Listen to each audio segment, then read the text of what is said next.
So, good morning all. Good morning Muzamil, Vaishali.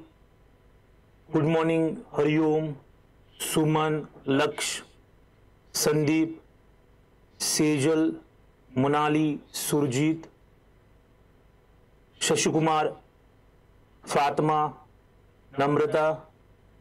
Good morning Pirzada, Aradhana, Ridhima, Swati. Very good morning Biomet science hub.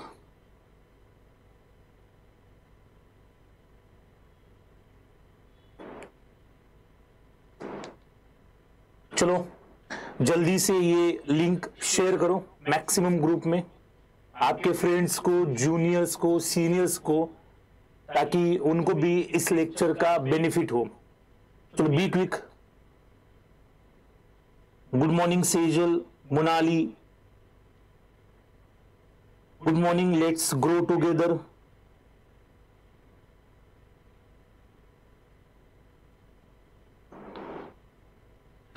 चलो जल्दी से link share करो.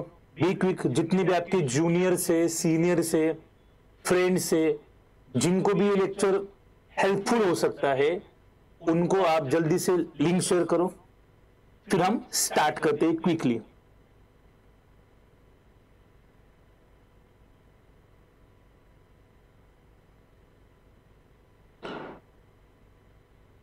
ठीक है, तो प्रीवियस लेक्चर में हमने डिस्कस किया था general properties of amino acids. तो अमीनो एसिड्स कितने होते हैं, फिर कितने टाइप के होते हैं, स्टैंडर्ड, फिर नॉन स्टैंडर्ड, डिफरेंस क्या होता है, जनरल प्रॉपर्टीज क्या होती है उनकी, ये सारी चीजें हमने लास्ट टाइम में डिस्कस की थी. और जब तक हमें वो चीजें अच्छे से पता नहीं हो, तब तक हम आगे वाली जो बातें हैं उनको ध्यान से समझ नहीं पाते. और एक इंपॉर्टेंट चीज आपको मैंने लास्ट टाइम भी बताई थी, और वो ये थी कि अमीनो एसिड एक ऐसा टॉपिक है जो आपके लिए बहुत ही ज्यादा इंपॉर्टेंट है. क्योंकि अगर मैंने आपको कहा था कि सारे बायोमोलिक्यूल में इंपॉर्टेंट प्रोटीन्स होते हैं, और प्रोटीन्स जो होते हैं वो अमीनो एसिड से बने होते हैं, तो अगर आपको प्रोटीन्स को डिटेल में समझना है, उसका प्राइमरी, सेकेंडरी, टर्शियरी स्ट्रक्चर, फिर कैसे फंक्शन करते, क्या करते, ये सारी चीजें आपको समझनी है, तो उसके लिए आपको सबसे पहले अमीनो एसिड्स के बारे में डिटेल इंफॉर्मेशन आपके पास होनी चाहिए. कौन सा अमीनो एसिड कहां पर रोल प्ले करता है, क्या करता है, वो सारी चीजें, उसका पीके क्या है, ये सब आपको पता होना चाहिए. तब जाके आप जो बाकी क्वेश्चन है उनको सॉल्व कर सकते हो. अमीनो एसिड्स के ऊपर के क्वेश्चन डेफिनेटली आपके सॉल्व होंगे, लेकिन अमीनो एसिड का कंसेप्ट यूज करके आप बाकी प्रॉब्लम्स को भी सॉल्व कर सकते हो. तो ये मोस्ट इंपॉर्टेंट टॉपिक है जिसके लिए हमने एक तो पार्ट 1 डिस्कस किया ही, अब हम पार्ट 2 भी कर रहे हैं. क्लियर है? सो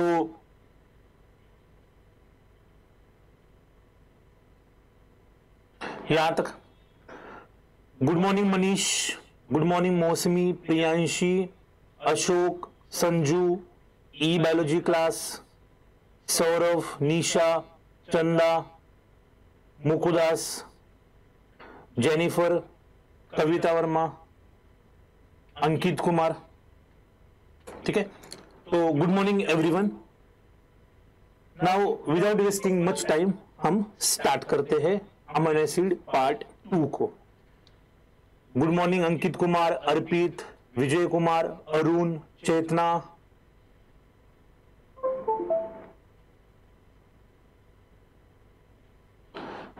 ठीक है,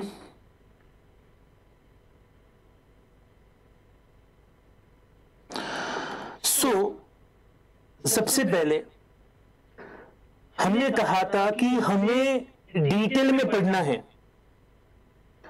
जो हमारे 20 स्टैंडर्ड अमीनो एसिड्स है उनको हमें डिटेल में पढ़ना है, और उन 20 स्टैंडर्ड अमीनो एसिड्स को हमने कैटेगराइज किया है. अब कैटेगराइजेशन जो हो सकता है वो लास्ट लेक्चर में हमने डिस्कस किया था, वो हो सकता है अमीनो एसिड्स का जो जनरल स्ट्रक्चर है उसमें जो आर चेन है उसके ऊपर हम अमीनो एसिड्स को क्या कर सकते हैं, कैटेगराइज कर सकते हैं. तो हमारे पास पहला जो अमीनो एसिड है उसको हम डिस्कस करने जा रहे हैं, या पहली कैटेगरी जो है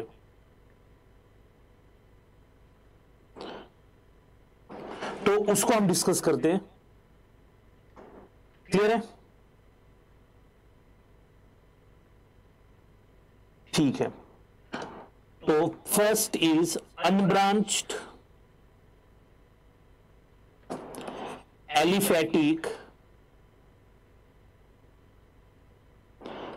आर चेन। क्लियर है? Unbranch aliphatic R chain. तो फर्स्ट अमीनो एसिड जो है इस कैटेगरी का वो है ग्लाइसिन। वो क्या है? ग्लाइसिन। ग्लाइसिन को हम एब्रिवेट कर सकते हैं GLY से, ये भी एक तरीका है लिखने का। और ज्यादा एम्बिग्युइटी ना हो इसके लिए इसको और सिंपल तरीके से करने की कोशिश की है, सिर्फ हम इसको G भी लिख सकते हैं।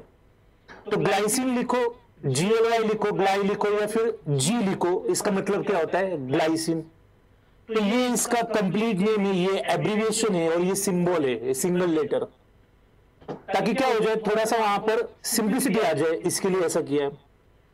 अब ग्लाइसिन का जो स्ट्रक्चर है, अब जनरल स्ट्रक्चर तो सबके लिए कॉमन है, COO माइनस, जो कि बॉन्डेड है यहां पर हमारे अल्फा कार्बन के साथ, और इस साइड पे हमारे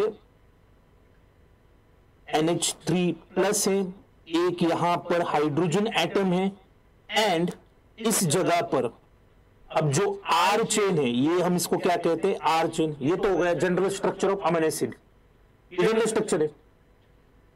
तो यहां से अगर हम ये लिख दे R is equal to H, मतलब इसकी साइड चेन में क्या आता है? H। मतलब अब क्या करना पड़ेगा? ये R ग्रुप है, इस R ग्रुप की जगह पर यहां पर क्या होता है? H होता है। ऐसा हमने लिख दिया। क्लियर है यहां तक? तो हमने ये भी कहा था कि ये सबसे सिंपलेस्ट अमीनो एसिड है, इससे सिंपल अमीनो एसिड कोई भी नहीं है। ग्लाइसिन मोस्ट सिंपलेस्ट, सबसे स्मॉलेस्ट भी है, सिंपलेस्ट तो है ही, इसके अलावा ये स्मॉलेस्ट भी है। क्लियर है? देन इसका जो मॉलिक्यूलर वेट है, वो मॉलिक्यूलर वेट है 75 डाल्टन। क्या कहा था लास्ट टाइम में? जनरल जो है वो 74 होता है, मतलब अगर हमने इतने का लिया मॉलिक्यूलर वेट, इतने का क्या होता है? 74। इतने पार्ट का है 74।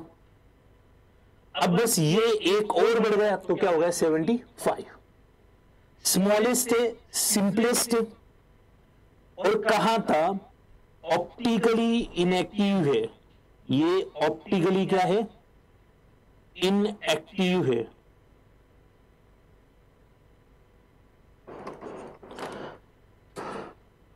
क्या हो रहा है? Sound is not clear, voice is not clear. Okay, double voice आ रहा है। ओके, ठीक है, wait a minute, let me handle.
ठीक है, तो आई होप कि इशू सॉल्व हुआ होगा और आप सब लोगों को आवाज क्लियर आ रही होगी।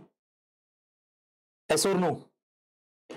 चलो जल्दी से कमेंट करके बताओ आवाज कैसी आ रही है, क्लियर आ रही है कि नहीं आ रही है। Be quick. आई होप कि सबको अब आवाज क्लियर आ रही होगी।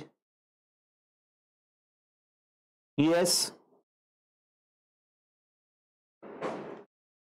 देखो तुम, चलो जल्दी से बी क्विक, कमेंट करके बताओ।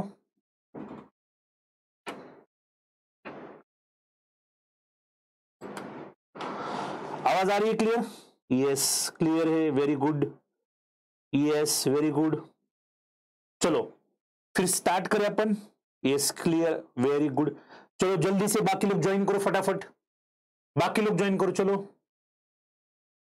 बी क्विक, ऑलरेडी हमारे 10 मिनट वेस्ट गए हैं and I am sorry for inconvenience, जो भी आपको वेट करना पड़ा। थोड़े से टेक्निकल इशू होते रहते, तो आराम से इसको हमें डील करना चाहिए, इसमें इतना कुछ इशू नहीं है। जो भी लोग गए थे जल्दी से वापस आइए। चलो बी क्विक, क्लियर है? तो हम डिस्कस कर रहे थे कि ग्लाइसिन जो है वो सबसे स्मॉलेस्ट है, सिंपलेस्ट है और ऑप्टिकली इनएक्टिव है। ऑप्टिकली इनएक्टिव है मतलब क्या? It cannot rotate plane of polarise light. जो पोलराइज लाइट है, प्लेन ऑफ पोलराइज लाइट है, उसको रोटेट नहीं कर सकता, इसलिए हमने इसको क्या कहा था? Optically inactive. ये अकायरल है, इसके पास कोई भी कायरल सेंटर नहीं है, क्योंकि कायरल सेंटर होने के लिए 4 डिफरेंट ग्रुप होने चाहिए, यहां पर 4 डिफरेंट ग्रुप नहीं है। इसका कोई भी स्टेरियो आइसोमर नहीं है, नो स्टेरियो आइसोमर। क्लियर है? तो ग्लाइसिन आपको कहां पर ज्यादा देखने को मिलेगा? एक प्रोटीन का नाम सुना होगा आपने जिसका नाम है collagen. Collagen is the most abundant protein of animal kingdom. Most abundant तो वैसे तो वो रुबिस्को है, उसकी बात नहीं कर रहे हम, यहां पर कह रहे हैं कि एनिमल किंगडम को अगर स्पेसिफाई कर रहे हैं तो उसमें सबसे ज्यादा अबंडेंट कोई प्रोटीन होगा तो वो कोलाजन है। और कोलाजन हमें क्या करता है? टेंसाइल स्ट्रेंथ प्रोवाइड करता है। उस कोलाजन के अंदर every third amino acid is glycine, every third amino acid is glycine. जैसे आपने स्ट्रक्चर सुना होगा, glycine X Y, then again glycine XY, then again glycine XY. It means हर एक तीसरा अमीनो एसिड कौन है? ग्लाइसिन है। तो ऑलमोस्ट कोलाजन का 33% जो कोलाजन है, उस पूरे कोलाजन में 33% कौन है? ग्लाइसिन अमीनो एसिड है। क्लियर है? इसके अलावा कई सारे प्रोटीन्स के अंदर ग्लाइसिन दिखाई, जैसे सिर्फ फाइब्रोन है, जिलेटिन है, उनके अंदर भी हमें ग्लाइसिन दिखाई दे सकता है। यहां तक क्लियर है? देन ग्लाइसिन जो है it can act as a precursor, ये प्रिकर्सर की तरह काम कर सकता है। फॉर एग्जांपल यहां पर पोरफायरिन है, उसके लिए प्रिकर्सर तरह काम कर रहा है पोरफायरिन 9। इससे क्या बन सकता है आगे? इससे बन सकता है हिम, HEME भी लिख सकते हो, और HAEME भी लिख सकते हो, और क्लोरोफिल, ये बन जाएंगे।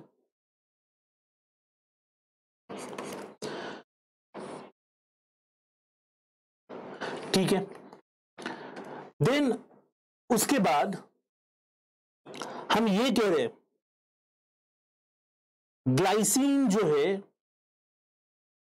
इसके पास स्मॉलेस्ट आर चेन है। ग्लाइसिन के पास क्या है? स्मॉलेस्ट आर चेन है, और स्मॉलेस्ट आर चेन की वजह से यहां पर minimum steric hindrance,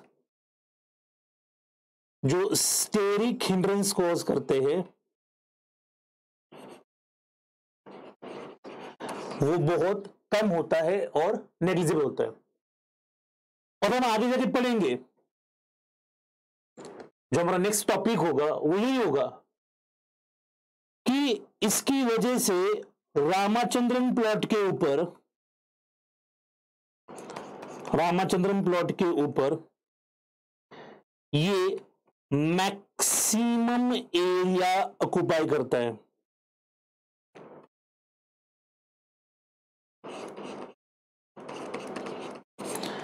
steric hindrance जो है वो मिनिमम कॉज करता है, इसलिए ये रामाचंद्रन प्लॉट के ऊपर मैक्सिमम एरिया ऑक्युपाई करता है। वो कैसे करता है, उसका रीजन क्या है, उसके लिए हमें रामाचंद्रन प्लॉट पढ़ना पड़ेगा। देखेंगे हम आगे, कभी लाइव में पढ़ लेंगे एक बार रामाचंद्रन प्लॉट। क्लियर है यहां तक? तो ये कुछ चीजें थी ग्लाइसिन के बारे में, जो कि एलिफेटिक अनब्रांच अमीनो एसिड है। तो यहां तक सारी चीजें क्लियर है। अगर आपको अभी भी ग्लाइसिन में कोई डाउट है तो आप आराम से पूछ सकते हो। और अगर ग्लाइसिन के अलग अलग रोल्स हमें मेंशन करने तो बहुत सारी चीजें हम मेंशन कर सकते हैं। फॉर एग्जांपल, अगर हमारे पास यहां पर कोई मेम्ब्रेन है, सपोज ये मेम्ब्रेन हमारे पास एक सेल की मेम्ब्रेन है, और हमें यूजुअली पता है सेल का एक्सटीरियर जो है वो पॉजिटिव होता है और इंटीरियर जो है वो नेगेटिव होता है। अगर हम इसको साइटोसोल माने तो ये बाहर का एक्सटीरियर हो गया, अंदर का जो है वो इंटीरियर हो गया। क्लियर है? अब रेस्टिंग पोटेंशियल है या फिर हम कहें कि पोलराइज्ड मेम्ब्रेन है। अगर ऐसी कंडीशन पे अगर किसी चैनल के थ्रू आपने क्या किया, कुछ पॉजिटिवली चार्ज्ड आयंस को अपने अंदर लाया, अगर आप पॉजिटिवली चार्ज्ड आयंस को अंदर लाते हो तो यहां पर हो जाता है पोलराइज जो मेम्ब्रेन था वो क्या होना स्टार्ट होता है, डीपोलराइज्ड होना स्टार्ट होता है।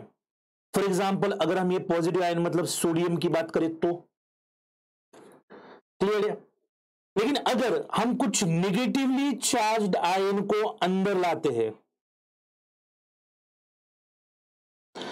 कुछ निगेटिवली चार्ज्ड आयन को हमने अंदर लाया, क्लियर है। फॉर एग्जाम्पल, अगर वो क्लोराइड हो तो यहां पर डीपोलराइजेशन की जगह क्या हो जाता है, हाइपर पोलराइजेशन। और आपको पता है एक्शन पोटेंशियल फायर कब होगा, ऐसी कंडीशन में यहां पर इजीली हो सकता है आगे जाके, मतलब यही स्टेप होता है, रेस्टिंग होता है मतलब -70 होता है, फिर +35 और उससे आगे जाता है। अब यहां पर तो बहुत मुश्किल हो जाता है, तो सिग्नल आगे न्यूरॉन से प्रोपोगेट नहीं होगा। तो सिंपली इसको यहां पर जो ऑलरेडी अंदर निगेटिव है, ये देखो ऑलरेडी निगेटिव था, उसको और ज्यादा निगेटिव बना रहे हैं। मतलब क्या कर रहे हैं, इनिबिशन कर रहे हैं। यहां पर अंदर निगेटिव था और पॉजिटिव अंदर ला रहे हैं, तो यहां पर जो पोलराइज था उसको क्या कर रहे हैं, डीपोलराइज कर रहे हैं। तो मतलब एक्साइटेशन के चांसेस हो सकते हैं यहां पर, तो यहां पर ये नहीं हो सकता।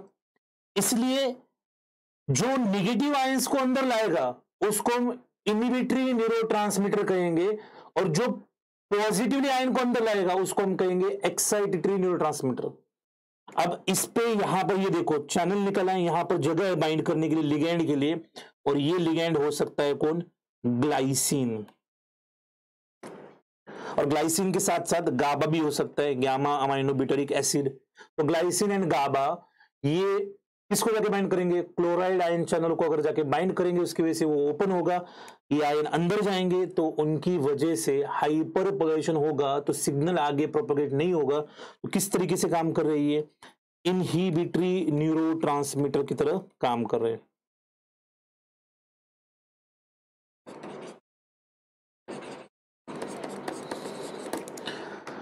क्लियर है यहां तक? तो इस तरीके से भी ग्लाइसिन यहां पर काम कर सकता है। तो एनी क्वेश्चन, एनी डाउट?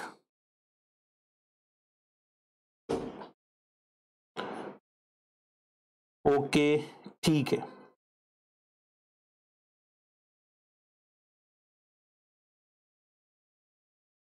चलो, वेरी गुड। नाउ नेक्स्ट जो है वो है एलानिन, इसी कैटेगरी का है। तो तब तक मुझे जल्दी से कमेंट सेक्शन में कमेंट करके बताओ ग्लाइसिन जो है वो इसेंशियल अमीनो एसिड है या नॉन इसेंशियल अमीनो एसिड है, ये कमेंट में बताओ।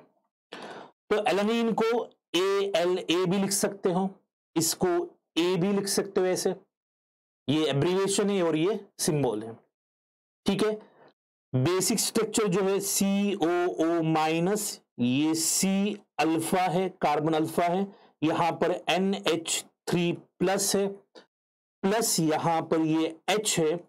अब R ग्रुप जो होगा वो होगा CH3, R ग्रुप क्या होगा CH3, तो यहां पर आ जाएगा एक CH3, क्लियर है। अब ये CH3 यहां पर आ गया।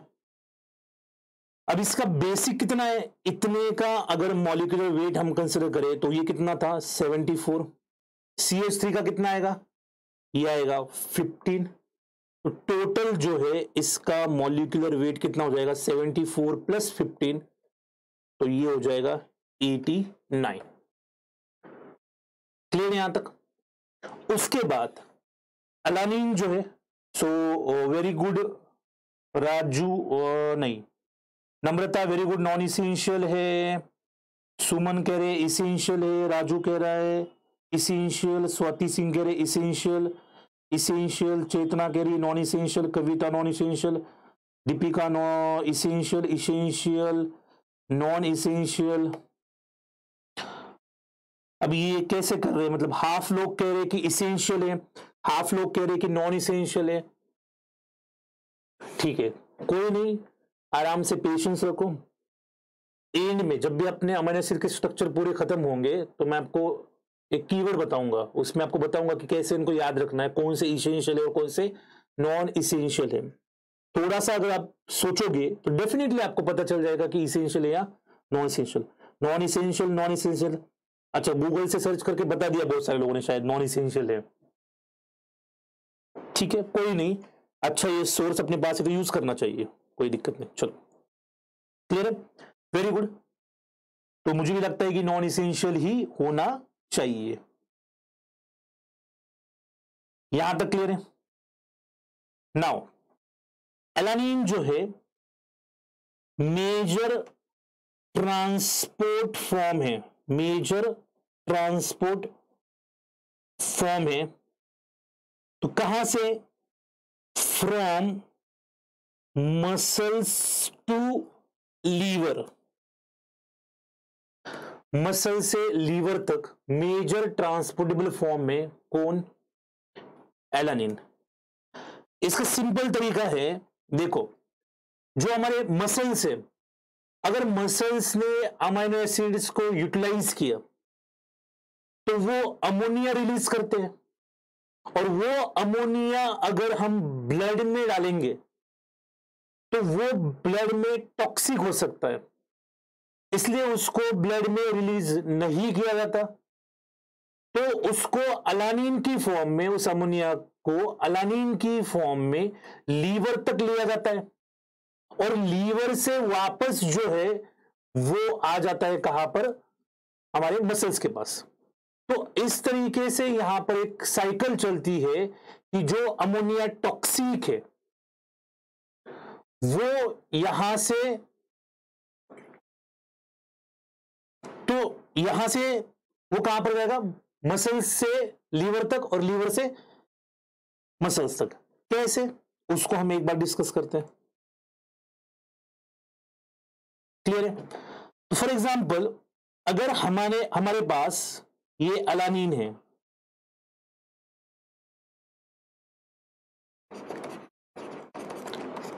ये वाला, और यहां पर CH3 है, अगर हम इस अलानिन का डीअमाइनेशन करेंगे, इस एलानिन का हम डीअमाइनेशन करेंगे, तो डीअमाइनेशन करेंगे तो क्या बनेगा, तो ये जो है ऐसा कुछ बनेगा, COO C,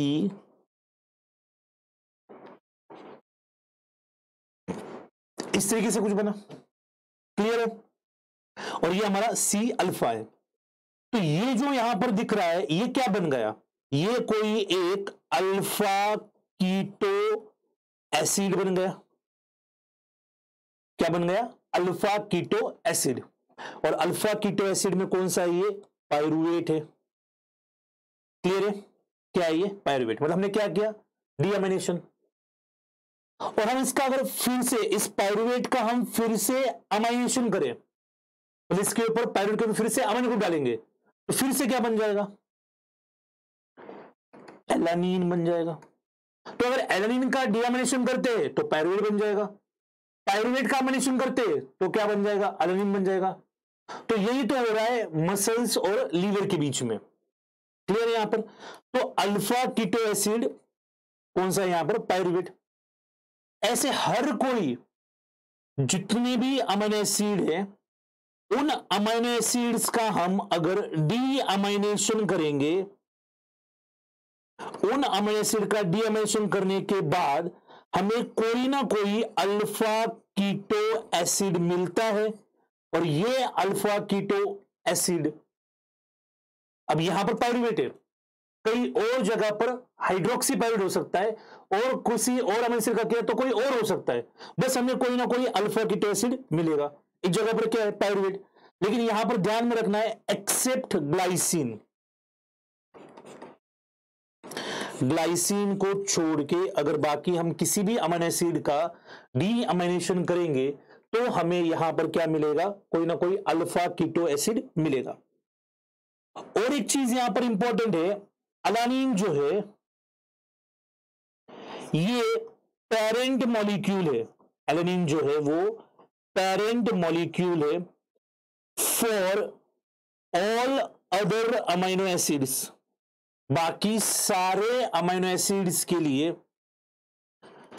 एलानीन जो है वो पेरेंट मॉलिक्यूल है, एक्सेप्ट ग्लाइसिन। ग्लाइसिन को छोड़ के बाकी सारे अमीनो एसिड के लिए ये क्या है, पेरेंट मॉलिक्यूल है। कैसे, उसको भी हम डिस्कस करेंगे। मतलब क्या, यहां से आगे हर एक अमीनो एसिड में ग्लाइसिन को छोड़ के इतना तो होगा ही होगा, और इसके आगे कुछ मॉडिफिकेशन होगा। मतलब ये तो होना ही चाहिए इतना। क्लियर है। तो ये कुछ चीजें हमारी एलानीन के बारे में एक बार क्विकली रिवाइज कर देता हूं। एलानीन जो है ALA कह सकते हैं, उसको A से भी कह सकते हैं। इसमें यहां पर R ग्रुप जो है वो CH3 है, इसलिए इसका मॉलिक्यूलर वेट जो है वो 89 होता है। बेसिक 74 प्लस उसमें 15 कर दिया तो 89 हो गया। मेजर ट्रांसपोर्ट फॉर्म में फॉर्म मसल टू लीवर, वहां पर इसका डीअमाइनेशन करेंगे तो क्या हो जाएगा, अल्फा कीटो एसिड की एक फॉर्म बनेगी, और कौन सी है, पायरुवेट। उसका फिर से अमाइनेशन कर दिया पायरुवेट का तो क्या बनेगा, अलानीन बनेगा। और सारे अमीनो एसिड का अगर आप डीअमाइनेशन करोगे तो कोई ना कोई अल्फा कीटो एसिड बनेगा, एक्सेप्ट ग्लाइसिन। और उसमें एक चीज है, अलानीन जो है वो बाकी सारे अमीनो एसिड के लिए किसकी तरह काम कर सकता है, पेरेंट मॉलिक्यूल की तरह काम कर सकता है, एक्सेप्ट ग्लाइसिन। क्लियर यहां तक। तो दो अमीनो एसिड हमने डिटेल में डिस्कस किए, एक तो ग्लाइसिन किया और एक किया एलानीन। यहां तक क्लियर है। यहां तक कोई अगर डाउट होगा तो आराम से कमेंट सेक्शन में मुझे कमेंट करके बताओ, ठीक है। तो नेक्स्ट हम अमीनो एसिड पढ़ते। अगर आपने हमारे चैनल को अभी भी सब्सक्राइब नहीं किया है तो अभी कर दो, जब तक मैं नेक्स्ट अमीनो एसिड यहां पर स्टार्ट कर रहा हूं। तो क्लियर है। देन नेक्स्ट जो है सेकेंड कैटेगरी आती है aliphatic branched chain amino acids. Aliphatic branch chain amino acids.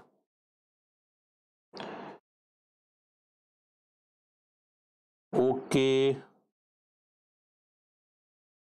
Swati Singh parent नहीं, पेरेंट मॉलिक्यूल। पेरेंट मतलब जिससे दूसरे मॉलिक्यूल डेराइव किए जा सकते हैं उसको कहते हैं parent. 11 non essential amino acid. Shubham, very good Shubham, I appreciate your efforts. Very good, Radhesham sir. Very good. Okay, very good. Drishti, Harsha, Umesh. Very good.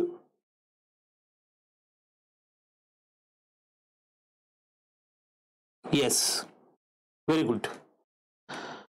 Now next जो है वो है aliphatic branch chain amino acids. अब aliphatic branch chain amino acid में एक आता है valine, leucine and isoleucine.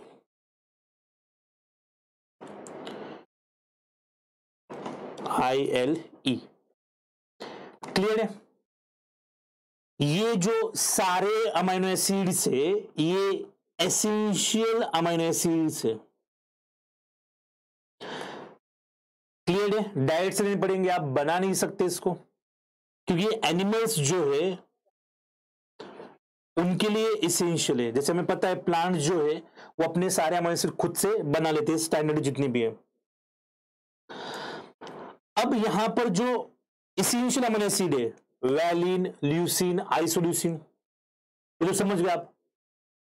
अब इनको हम डिस्कस कर रहे हैं यहां पर, तो एक एंजाइम यहां पर बहुत इंपॉर्टेंट काम कर रहा है, इसका नाम है अल्फा कीटो एसिड डिहाइड्रोजिनेज।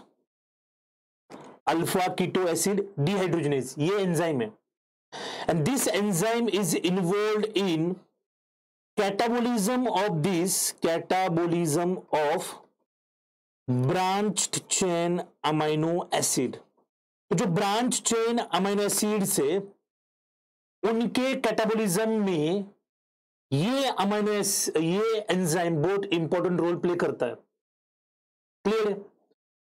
अगर इस एंजाइम के अंदर डिफेक्ट आई, ये एंजाइम डिफेक्टिव हो, कोई भी रीजन हो, म्यूटेशन हुआ, कोई और रीजन हो गया, कुछ भी हो गया जिसकी वजह से ये एंजाइम फंक्शनल नहीं है।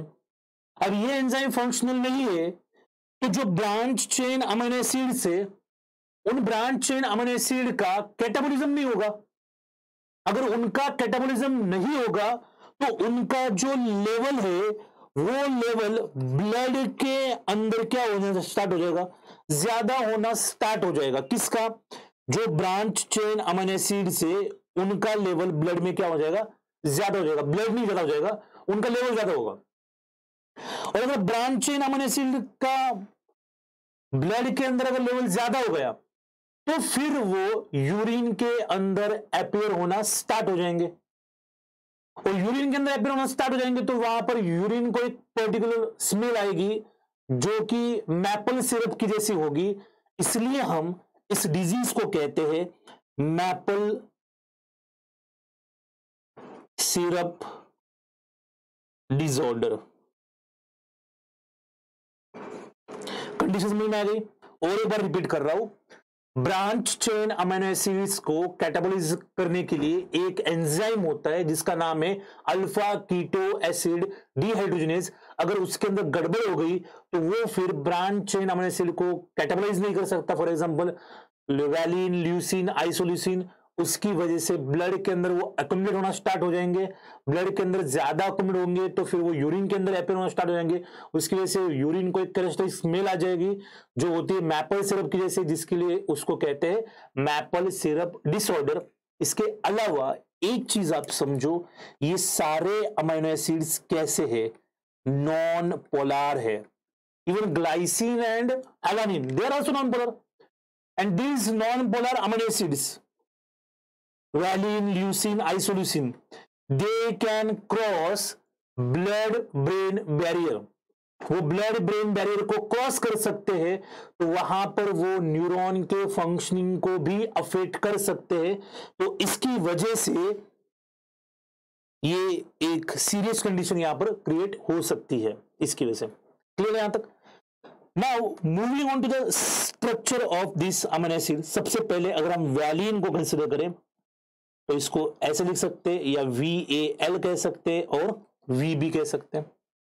सिंपल से अगर स्ट्रक्चर ड्रॉ करना स्टार्ट करें तो COO माइनस, ये C अल्फा यहां पर है, इस जगह पर ये हाइड्रोजन एटम होगा और यहां पर जो है वो हमारा NH3 प्लस। अब ये जो CH है यहां पर इसको एक CH3 हो सकता है और यहां पर एक CH3 हो सकता है। तो ये हमारा स्ट्रक्चर जो है वो है वैलिन का स्ट्रक्चर। किसका स्ट्रक्चर है? वैलिन का। क्लियर है? ये देखो ना, आपको ये वी के जैसा नहीं दिख रहा है क्या? ये देखो इस तरीके से यहां पर एक गया और यहां पर गया, वी दिख रहा है ना। वी को हम ऐसे लिखते हैं ना। क्लियर है? तो ये हो गया हमारा वैलिन। तो सिंपल सा याद रखने के लिए, तो अलानिन में एक ही था CH3, अब यहां पर 2 CH3 आ गए। अब ये जो हमारा कार्बन है अल्फा है, तो ये कौन सा हो गया? बीटा। ये वैलिन का हो गया। अगर इसी तरीके से हम ल्यूसीन का स्ट्रक्चर निकालें,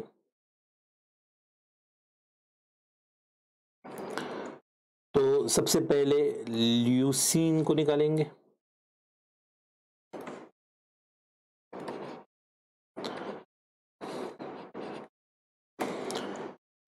clear? Then COO minus C alpha NH3 plus, और सिंपल तरीके से ये H होगा यहां पर। क्लियर है? देन ये होगा हमारा यहां पर क्या? CH2, ये C और CH3 एंड CH3। तो यहां पर कौन सा आ गया? ये हमारा आ गया अल्फा। अल्फा के साथ हमारा ये बीटा आ गया। बीटा के साथ यहां पर ये डेल्टा भी आ सकता है। क्लियर यहां तक? तो कोई डाउट, कोई क्वेश्चन आपको सिंपल से होगा तो बताओ आराम से।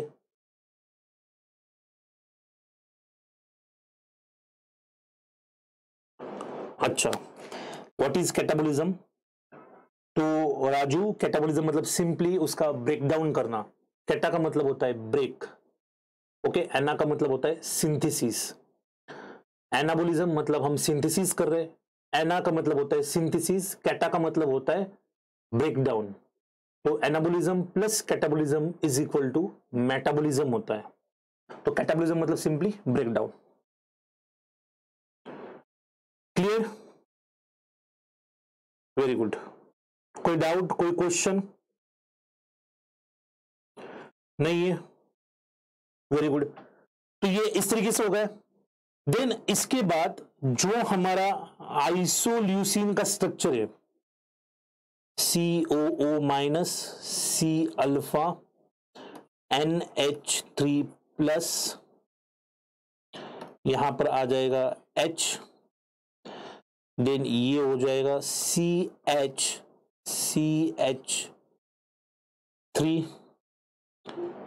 देन यहां पर आ जाएगा CH2 CH3। तो ये हमारा स्ट्रक्चर यहां पर क्लियर है। Any question, any doubt? तो वैलिन, ल्यूसिन, ये किसका हो गया? आइसो ल्यूसिन का हो गया। ILE, और उसको I कहेंगे। ये अल्फा है, तो यहां पर जो होगा यहां पर बीटा है। क्लियर है? इस स्ट्रक्चर को मैं आपको रीअरेंज करके भी दिखा सकता हूं। देखो, ऐसे दिखाने की जरूरत नहीं है, ये यहां से हटा दो। इस CH3 को आप यहां पर लिख सकते हो, और इसको आप सीधा लिखो यहां पर, ऐसे भी लिख सकते हैं। क्लियर है? Now what is the difference between this leucine and isoleucine? तो ल्यूसिन में एंड आइसोल्यूसिन में डिफरेंस क्या है? दोनों का चार्ज सेम है, दोनों का मास सेम है, सारी चीजें सेम है। बस यहां पर डिफरेंस एक चीज का आता है, ये जो डेल्टा पोजीशन पे CH3 है, वो CH3 आइसोल्यूसिन में कहां पर आता है? बीटा पोजीशन पे आता है। ये देखो, बीटा कार्बन के साथ यहां पर CH3 है, और डेल्टा के साथ यहां पर CH3 नहीं। यहां पर डेल्टा के साथ एक CH3 और ये भी है, लेकिन ये वाला जो है अब ऊपर शिफ्ट हो जाता है, कहां पर? इस वाले के साथ। तो इतना डिफरेंस है किसके अंदर? आइसोल्यूसिन और ल्यूसिन के अंदर। तो मेजर डिफरेंस जो आता है दोनों में, वो चार्ज में नहीं आता, मास में नहीं आता, वो किस में आता है? हाइड्रोफोबिसिटी के अंदर आता है।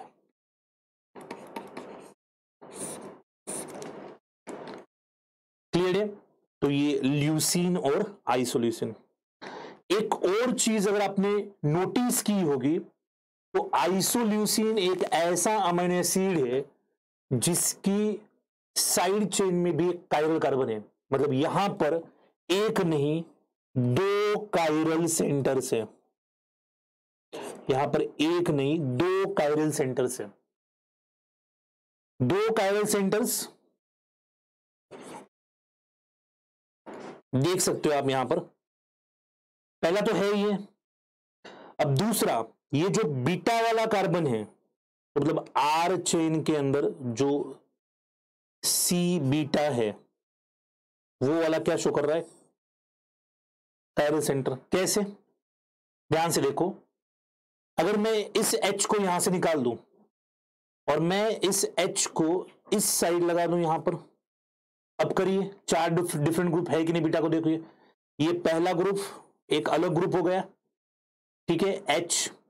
देन ये दूसरा हो गया C अल्फा, तीसरा हो गया CH3 और चौथा जो है वो ये वाला है CH2 CH3। तो जो बीटा कार्बन है वो भी यहां पर क्या है? कायरल कार्बन है। उसके अलावा ये अल्फा कार्बन भी क्या है? कायरल कार्बन है। अल्फा को भी आप काउंट कर सकते हो। ये फर्स्ट डिफरेंट है, सेकंड डिफरेंट है, ये थर्ड डिफरेंट है और ये फोर्थ डिफरेंट है। तो यहां पर 2 कायरल सेंटर। तो जल्दी से कमेंट सेक्शन में बताओ, अगर 2 कायरल सेंटर है तो कितने स्टीरियो आइसोमर्स है? चलो बी क्विक, वेट करो मैं कमेंट सेक्शन में। अगर 2 कायरल सेंटर है यहां पर तो कितने स्टीरियो आइसोमर्स है? जल्दी से बताओ, बी क्विक।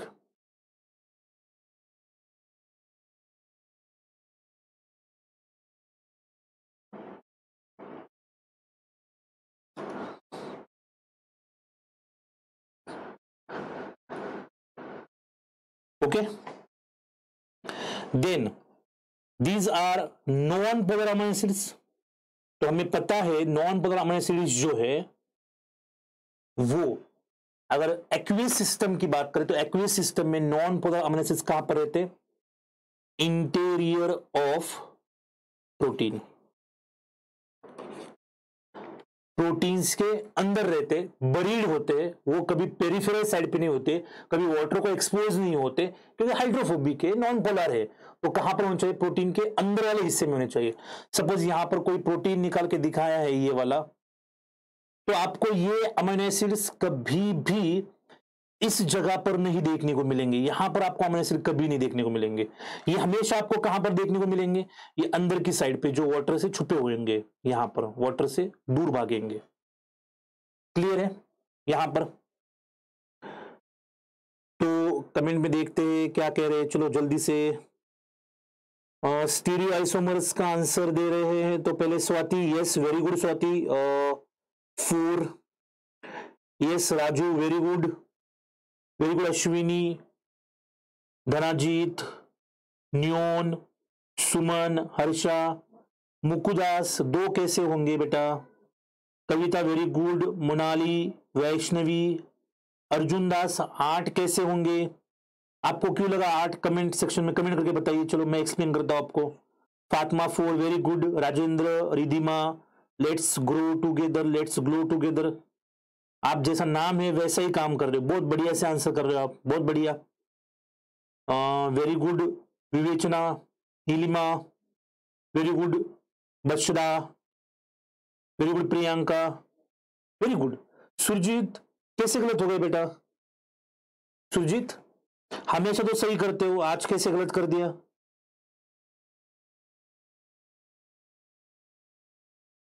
क्लियर है? चलो वेरी गुड। तो 4 होंगे। नाउ यहां पर अगर हम ऑर्डर ऑफ हाइड्रोफोबिसिटी देखें तो ऑर्डर ऑफ हाइड्रोफोबिसिटी में ग्लाइसिन से ज्यादा हाइड्रोफोबिक। एलानीन है, एलानीन से ज्यादा वैलिन है, वैलिन से ज्यादा ल्यूसीन है, और ल्यूसीन से ज्यादा आइसोल्यूसिन जो है वो हाइड्रोफोबिक है। ये ऑर्डर बहुत ज्यादा इंपॉर्टेंट है, इसको ध्यान में रखिए, ये बहुत जगह आपके काम आने वाली है। तो ये सारे नॉन पोलर है, और नॉन पोलर में सबसे ज्यादा नॉन पोलर कौन सा है? यहां पर हमारा आइसोल्यूसिन है।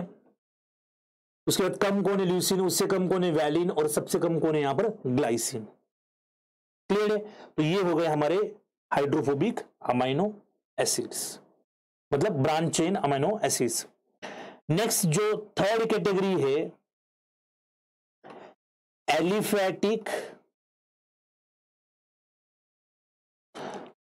एलिफैटिक अमाइनो एसिड्स, जिनकी आर चेन में क्या है? हाइड्रोक्सिल ग्रुप है। जिनकी आर चेन में क्या है? हाइड्रोक्सिल ग्रुप और अल्कोहलिक ग्रुप, जिनको हम कह रहे हैं OH ग्रुप।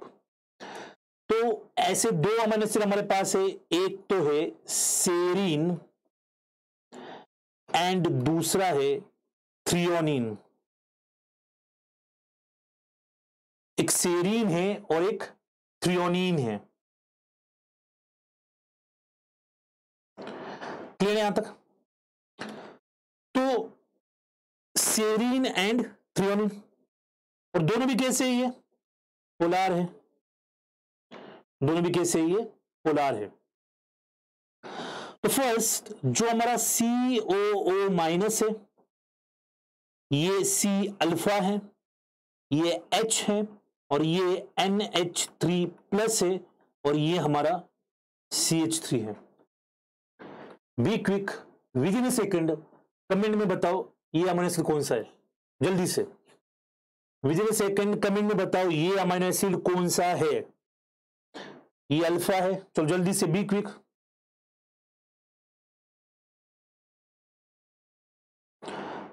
वेट कर रहा हूं मैं। सॉरी सर, समझ में आ गया, 4 होंगे। Very good Surjeet, very good. 2 की पावर n, गुड।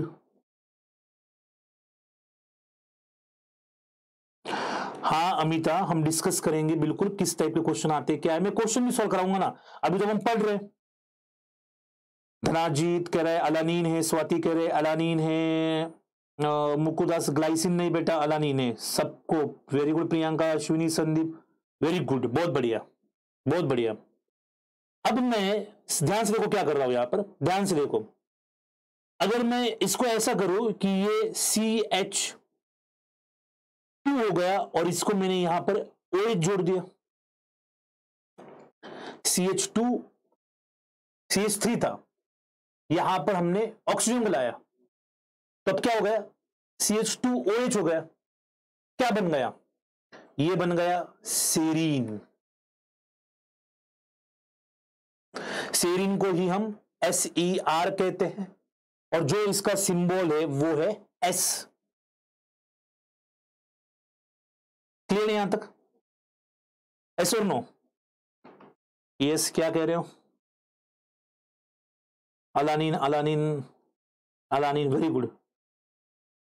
अब समझ में आया कि पेरेंट मॉलिक्यूल का मतलब क्या हो गया, समझ में आ गया। पहले मैंने अलानीन निकाला, और क्या किया अलानीन को? कुछ भी तो नहीं किया, जस्ट यहां पर ये लाया और हमारा क्या हो गया? अलानीन से सेरीन हो गया। इसलिए हम कहते हैं कि अलानीन जो है वो बाकी मॉलिक्यूल का क्या है? Parent molecule. ऐसे और नो? तो अलानीन में एक ही CH3 था, तो हमने यहां पर और एक CH3 ला दिया, क्या हो गया? ये हो गया हमारा वैलिन। तो इसी तरीके से अलानीन जो है सबके लिए यहां पर क्या करता है? सेरीन। ठीक है मनीषा सर, कोई ट्रिक अलग अलग कैटेगरी में कौन कौन से अमीनो एसिड आते हैं? मनीषा, पहले हम क्या करते हैं, 20 अमीनो एसिड्स को डिटेल में डिस्कस करते हैं। जब आप समझोगे उनको तभी तो आपको मेरे ट्रिक समझ में आएंगे।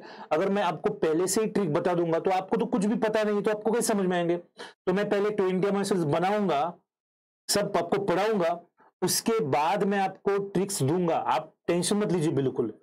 आप मेरे पे छोड़ दीजिए, आपको किस तरीके के ट्रिक्स चाहिए, क्या देने हैं, जो मैंने मेरे टाइम पे यूज किए थे, मुझे जिनका बहुत बेनिफिट हुआ था, डेफिनेटली वो सारे ट्रिक्स मैं आपको दूंगा।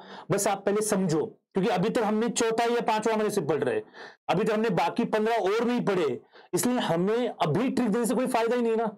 अभी मैं आपको एस्पार्टेट ग्लूटामेट बता, तो आपको तो पता ही नहीं है, फिर एस्पार्जिन क्या होता है वो पता नहीं, तो सबको पहले अपन एक बार पढ़ते हैं, फिर हमें पता चल जाएगा इंडिविजुअली क्या है, फिर हम उनको क्या करेंगे, एक साथ पढ़ने की कोशिश करेंगे। तो आप बिल्कुल भी टेंशन ना ले, मैं सारे ट्रिक्स आपको देने वाला हूं, बस टेंशन मत लो। क्लियर है यहां तक? Very good. चलो, और किसी को कोई टेंशन दिक्कत नहीं है तो बहुत बढ़िया है। तो COO minus C alpha NH3 plus, ये HCHOH और CH3 कौन सा कार्बन है? अल्फा, बीटा एंड क्या आ गया? गामा आ गया। क्लियर है? अल्फा, बीटा, गामा और फिर हमारा आएगा डेल्टा। यहां तक चीजें सही है? Any question, any doubt? नहीं है किसी को? Very good. तो सेरीन हो गया, ये क्या हो गया? थ्रियोनिन, THR कह सकते हो, और इसको सिंपली टी भी कह सकते हो, थ्रियोनिन को। क्लियर है? अब सिंपल सा क्वेश्चन आपको, दोनों हमें सीख रहे और मैं कह रहा हूं कि दोनों पोलार है, बस मुझे कमेंट में ये बताओ जल्दी से, क्विकली, दोनों में से ज्यादा पोलार कौन है? Which one is more polar? तो ज्यादा पोलार कौन होगा, ये मुझे बताओ। सेरिन भी पोलार है, थ्रियोनिन भी पोलार है, इन दोनों में से ज्यादा पोलार कौन होगा? क्लियर है?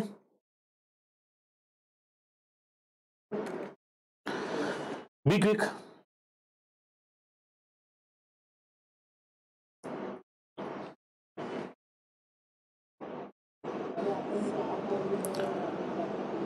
सेरीन, सुमन कह रही है थ्रियोनिन, रिधिमा कह रही है सेरीन, संदीपान कह रहा है थ्रियोनिन। संदीपान कैसे बेटा, थ्रियोनिन कैसे होगा? ऐसे मत करो, थ्रियोनिन अलानिन की बात क्यों कर रहे? पीयूष सर, अलानिन कैसे होगा? अलानिन तो ऑप्शन में है ही नहीं। Nisha serine, serine, Manisha threonine, Dhanajit serine, Pankaj serine, Harsha threonine, Fatima threonine, threonine serine, threonine serine, serine threonine, serine serine. Okay, तो यहां पर हाफ लोग कह रहे सेरीन है, हाफ लोग कह रहे थ्रियोनिन है, थोड़े से ज्यादा, हाफ से ज्यादा है सेरीन के साथ। क्या अब क्या करें? थोड़ा सा आप यहां पर सोचो, दोनों के पास OH ग्रुप कितना है? इसके पास भी एक ग्रुप है ये, और इसके पास भी एक ही OH ग्रुप है, ठीक है, जो कि यहां पर पोलैरिटी डिसाइड कर रहा है। लेकिन क्या ये जो CH3 है ये पोलार ग्रुप है या नॉन पोलार ग्रुप है? इसकी वजह से और ज्यादा पोलार होगा या नॉन पोलार होगा? सेरीन जो है वो ज्यादा पोलार है एज कंपेयर टू थ्रियोनिन, क्योंकि थ्रियोनिन के पास एक एक्स्ट्रा CH3 ग्रुप है, इसकी वजह से ये लेस पोलार है देन द सेरीन। सेरीन जो आएगा वो ज्यादा पोलर आएगा। क्लियर है? क्योंकि दोनों के पास एक एक OH ग्रुप है। अब डिसाइडिंग जो होगा वो CH3 होगा। क्लियर है? वेरी गुड सुरजीत, दीक्षा, वेरी गुड। क्लियर है? ये जो होते हैं अमीनो एसिड की, मतलब ये जो है दोनों भी एंजाइम की एक्टिव साइड में होते, दोनों भी कहां पर होते हैं? एंजाइम की एक्टिव साइड में, क्योंकि ये न्यूक्लियोफाइल है। न्यूक्लियोफाइल मतलब क्या? जो कि न्यूक्लियस लविंग होते हैं, अमीनो एसिड की एक्टिव साइट में होते हैं, और न्यूक्लियोफाइल है क्योंकि न्यूक्लियस लविंग है। न्यूक्लियस मतलब अपना वो सेल का न्यूक्लियस मत समझो, इसमें डीएनए होता है, एटम का जो न्यूक्लियस है उसको कह रहे हैं। न्यूक्लियोफाइल्स मतलब जो बियर कर रहे हैं नेगेटिव चार्ज, और न्यूक्लियोफाइल के अपोजिट एक टर्म आता है इलेक्ट्रोफाइल, जिनके पास पॉजिटिव चार्ज होता है। क्लियर है? तो इलेक्ट्रोफाइल और न्यूक्लियोफाइल इंपॉर्टेंट, ध्यान रखना, दोनों भी इन्वॉल्व है एक इंपॉर्टेंट पोस्ट ट्रांसलेशनल, दोनों भी इंपॉर्टेंट, एक पोस्ट ट्रांसलेशनल मॉडिफिकेशन के अंदर। किसके अंदर इन्वॉल्व है दोनों भी? पोस्ट ट्रांसलेशनल मॉडिफिकेशन के अंदर। और एक इंपॉर्टेंट पोस्ट ट्रांसलेशनल मॉडिफिकेशन है जो कि है फॉस्फोराइलेशन।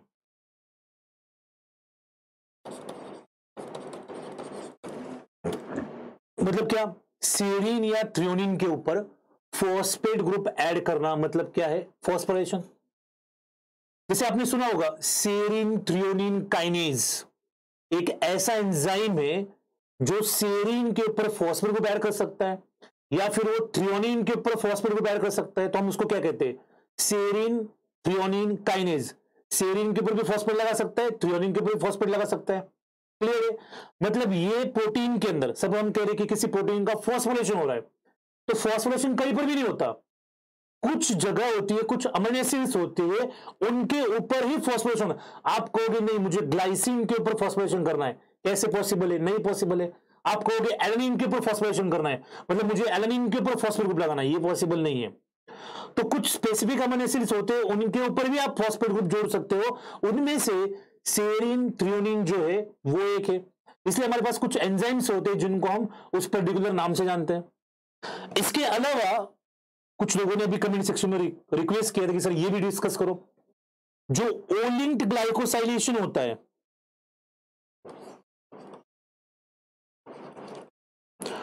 दो तरीके की होता है ना, एक एन लिंक्ड ग्लाइकोसाइलेशन होता है, एक ओ लिंक्ड होता है, एक एंडोप्लाज्मिक रेटिकुलम में स्टार्ट होता है और गोल्गी में खत्म होता है, एक गोल्गी में स्टार्ट होकर गोल्गी में खत्म होता है, ऐसा कुछ हमने सेल में डिस्कस किया था। तो जो ओ लिंक्ड ग्लाइकोसाइलेशन है वो होता है कहां पर? यहां पर इन अमीनो एसिड्स के ऊपर। क्लियर है यहां तक? तो इस तरीके से ये सेरीन और थ्रियोनिन जो है वो पोलर है। यहां तक कोई क्वेश्चन, कोई डाउट है तो आराम से बता सकते हो, ऐसे नो, बी क्विक, यहां से बता सकते हो। अब अगर मेरे पास COO minus C alpha H और ये NH3 प्लस और यहां पर CH2OH है, तो क्या है ये? सिंपली सेरीन है। ऐसे और नो, अगर मैं सेरीन का डी अमाइनेशन करूं, सेरीन का हमने क्या किया?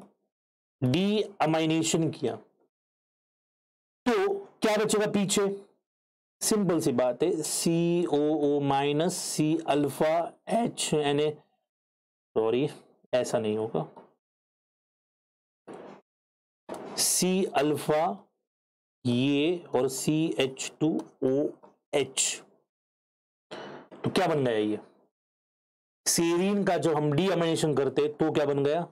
Hydroxy pyruvate. क्या बन गया? Hydroxy pyruvate. क्लियर है?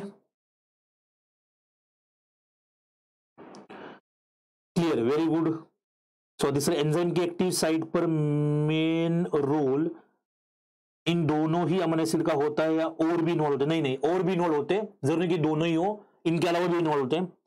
ग्लाइसिन पे फॉस्फोराइलेशन क्यों नहीं होता है सर? ओके, इसको भी डिस्कस करेंगे, डोंट वरी। ओलिन ग्लाइकोसाइलेशन क्या होता है? ओके, ये भी डिस्कस करेंगे आराम से, इसको थोड़ा सा पेशेंस रखो, सारी चीजें डिस्कस करेंगे। क्लियर है?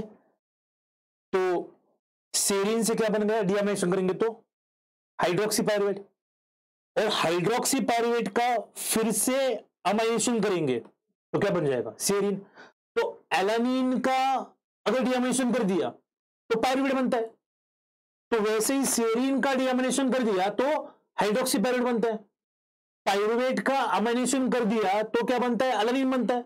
हाइड्रोक्सी पायरुवेट का अमाइनेशन कर दिया, मतलब अमीनो ग्रुप उसमें ऐड कर दिया तो क्या बनेगा, सेरीन। तो मतलब कहा था कि किसी भी अल्फा अमीनो एसिड का आप डीअमाइनेशन करो एक्सेप्ट ग्लाइसिन, आपको क्या मिलेगा, अल्फा कीटो एसिड मिलेगा, और उसकी अलग अलग फॉर्म मिलेगी अगर अलग अलग अमीनो एसिड आप यूज करेंगे तो। और सेरीन क्या है, serine is nothing but hydroxylated alanine.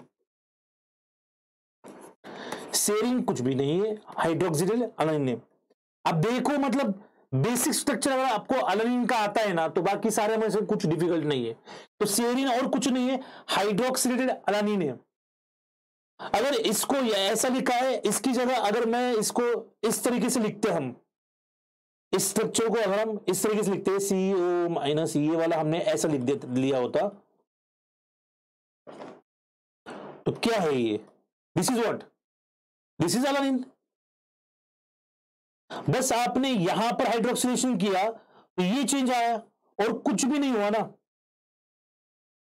ये वाला जो है CH3 तो ये ऐसे हो गया।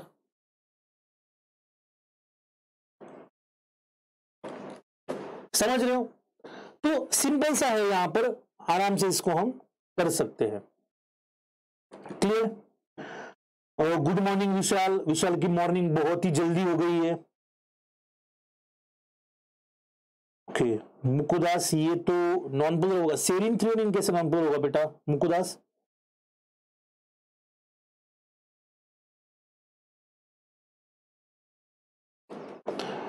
क्लियर है यहां तक? Very good.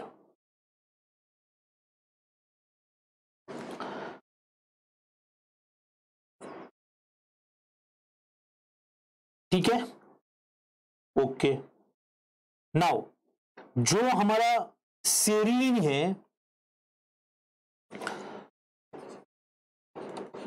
वो नॉन इसेंशियल है। सेरीन जो है वो नॉन इसेंशियल है, थ्रियोनिन जो है वो एसेंशियल है।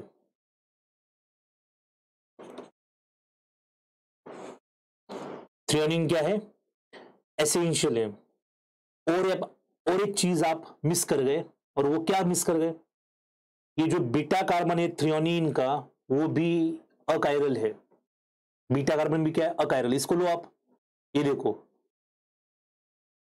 अगर हमने इस H को यहां से निकालकर अगर इसको हमने इस जगह पर डाला, क्लियर है, क्या हो गया, ये एक अलग ग्रुप है, ये एक अलग ग्रुप है, ये एक अलग ग्रुप है, ये एक अलग ग्रुप है, 4 अलग ग्रुप हो गए। तो C बीटा भी क्या हो गया, C बीटा भी यहां पर, C बीटा जो है वो भी यहां पर क्या हो गया, कायरल कार्बन हो गया। मतलब यहां पर ये भी कायरल है और अल्फा भी कायरल है और बीटा भी कायरल है। तो यहां पर कितने कायरल सेंटर है, 2 कायरल सेंटर्स है। यानी कितने स्टीरियो आइसोमर्स, 4 स्टीरियो आइसोमर्स यहां पर प्रेजेंट है। क्लियर है? तो इस तरीके से हमारे पास ये दोनों अमीनो एसिड है, एक है अलिफेटिक R चेन जो हाइड्रोक्सिल ग्रुप कैरी करते हैं।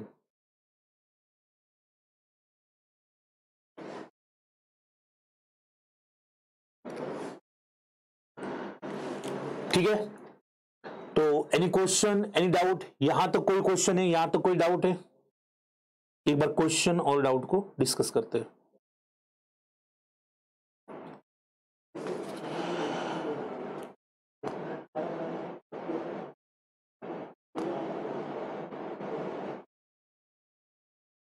हाँ निशा, तो हम पॉलिडी जो है उसके केमिस्ट्री के ऊपर ही डिस्कस कर रहे हैं। अब निशा जो क्वेश्चन आप पूछ रहे हैं, how far the OH group from the alpha carbon, sir please explain. Far की बात नहीं कर रहे, चाहे OH ग्रुप कहीं पर भी हो, हम फार की बात नहीं कर रहे। OH ग्रुप वहां पर है तो डेफिनेटली उसकी वजह से वो पॉलिडी आ जाएगी, लेकिन उस OH ग्रुप के साथ थ्रियोनिन में और एक CH3 ग्रुप है, तो उसके लिए तो पहले आपको जो हमारा पोलर नॉन पोलर का जो या फिर हमारा जो बॉन्ड्स का लेक्चर है जैसे कि हाइड्रोफोबिसिटी के अंदर वंडर वॉल्स आते हैं, या मतलब टाइप्स ऑफ बॉन्ड जो होते हैं, कोवैलेंट, नॉन कोवैलेंट, वो पहले हमें देखने पड़ेंगे। पॉलिटी कैसे डिफाइन करते हैं उसको अगर आप समझेंगे बेटर तरीके से तो फिर आपको वो ज्यादा अच्छे से वहां पर समझ में आएगा। क्लियर है?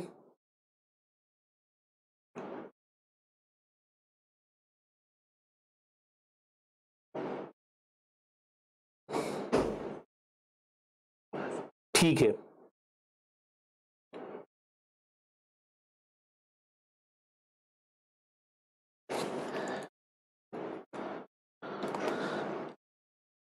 तो फिर हमने आज कितने अमीनो एसिड डिस्कस किए? ग्लाइसिन हो गया हमारा, एलानिन हो गया, फिर हमने valine, leucine, isoleucine, serine and threonine. तो हमने ऑलमोस्ट 1 2 3 4 5 6 7 अमीनो एसिड को डिस्कस किया है। तो और हमारे यहां पर 13 बचे हैं। क्लियर है? तो फिर हम इनको नेक्स्ट लेक्चर में डिस्कस करेंगे। अमीनो एसिड पार्ट 3 भी होगा और जल्दी हम उसको डिस्कस करेंगे। और अगले लेक्चर में हम छोड़ेंगे नहीं, बाकी सारे जो 13 बचे हैं वो पूरे लेक्चर्स, मतलब पूरे अमीनो एसिड्स हम डिस्कस करेंगे। प्लस वहां पर क्या ट्रिक्स लगती है, क्या यूज होता है अमीनो एसिड का, कहां पर होता है, कैसे होता है, वो सारी चीजें भी हम वहां पर डिस्कस कर लेंगे। क्लियर है? तो ये इंपॉर्टेंट है, इसको पढ़ते रहिए। अगर कोई भी क्वेश्चन होगा, कोई भी डाउट होगा तो आप आराम से मुझे पूछ सकते हो। क्लियर? यहां पर नेक्स्ट क्लास जो है वो नेक्स्ट वीक होगी।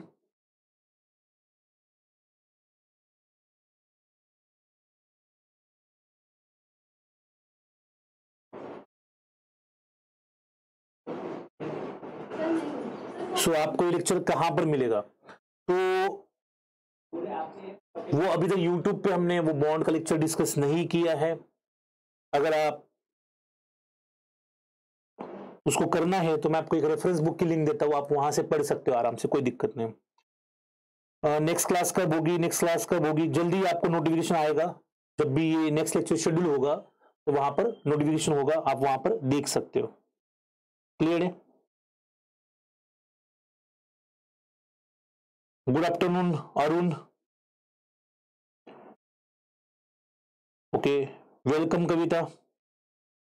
तो फिर हम आज के लिए इतना ही करते हैं, बाकी जो है हम नेक्स्ट लेक्चर में करेंगे। लेकिन ध्यान में रखना कि नेक्स्ट लेक्चर जो है आपके लिए बहुत इंपॉर्टेंट है, आप उसको मिस कर ही नहीं सकते। अगर आप उसको मिस करोगे तो आपने जो दो लेक्चर अटेंड किए हैं उसका कुछ फायदा नहीं होगा, क्योंकि वो सारा जो हमने अब तक पढ़ा है उसको हम समराइज करने वाले हैं अगले लेक्चर में। तो अगर आपको लगता है कि वो लेक्चर का नोटिफिकेशन आपको आए तो सबसे पहले आप एक सिंपल सा काम करो। अभी तक आपने आईएफएस ऑनलाइन चैनल को सब्सक्राइब नहीं किया होगा तो आप उसको सबसे पहले सब्सक्राइब करो, अदरवाइज आपको वो लेक्चर कब आएगा और कब जाएगा आपको पता भी नहीं चलेगा। तो सबसे पहले सब्सक्राइब करो ताकि आपको नोटिफिकेशन रेगुलरली आता रहे। सो वेलकम फातिमा, कविता, संदीप, सब्जार, कृतिका, नीलिमा, रिधिमा, प्रियंका, बाबा साहेब, सेजल, प्रतीक्षा, आराधना, विवेक। हाँ हाँ सुरजीत, अगले लेक्चर में डिस्कस करेंगे ना। निगेटिवली चार्ज वाले कौन से होते हैं? अपने एस्पार्टेट, ग्लूटामेट है। और पॉजिटिवली चार्ज वाले हिस्टिडीन, लाइसिन, अर्जिनिन, उसको अगली बार डिस्कस करेंगे। अगली बार सारे करेंगे, कोई नहीं छोड़ेगा। मुकुदास कैसे हो गया? सारा आंसर गलत कैसे हो गया बेटा? क्या दिक्कत आ गई वहां पर बताओ, क्यों ऐसा हो रहा है? सारे आंसर्स क्यों गलत हो रहे हैं? वेलकम कौशलेंद्र, वेलकम स्वस्ति, सुषमा, शिवम, हाँ वेलकम राठौड़, अरुण। चलो तो once again thank you so much for watching. आज के लिए इतना ही करते हैं।